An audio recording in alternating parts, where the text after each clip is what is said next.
لا شاری ئەولێر کۆتایی هات بە پاڵەوانێتی شەترەنجی ڕاپێتی 16هەمی نێودەوڵەتی خانزاد کە سیستەمی سویسری بە 9 ڕاوند ئەنجام درا و 2 ڕۆژی خایاند. وەنەوە 5 یاریزان لە گشت ئاستەکانی کوڕان و کچان و تەمەنەکان لە شاری کوردستان و عێراق و دەرەوەش بەشداریان کردبوو.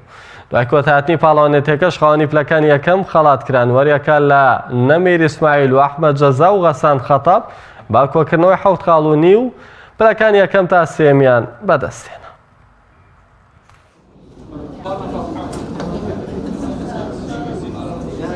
پاڵەوانێتی ڕاپیدی شەترەنجی خانزاد کە ماوەی 2 ڕۆژ بەڕێوە چوو 16هەمین پاڵەوانێتیە پاڵەوانێتیی بەهێزە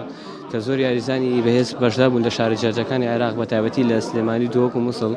هەروەک وتم پاڵەوانێتیەکە ڕکابەرێکی سەخت بوو لە دوای نوێ یاری سویسری بە سیستەمی سویسری توانین پلەی بەدەست بێنن بە کۆکردنەوەی 7 خاڵوونی و لە توانامە بوو باشتر بوون بەڵام تر ئەم سارە ئەوم پێکرا و کاک نەمیر ئیسماعیل لە شاری مووسڵ توانین پلەی یەکەم بەدەست بێنێ. ئینشەڵڵا هەوڵ دەدەم بۆ پاڵەوانێتیەکانی داهاتوو ئەنجامی باشترم هەبێت. سپاس بۆ هەموو یاریزانە بۆ یانەی خانزاد بڕاستی دەرفەتە گەلێک خۆش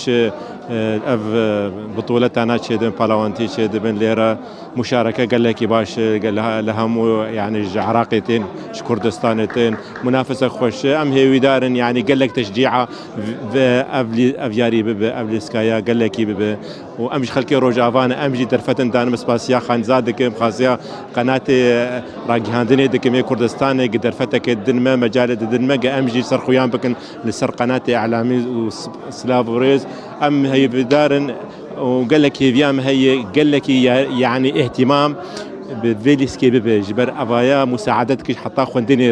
ji bo min dala ji bo min jêwan min sosyolojiyam elmijtîma silav û rêz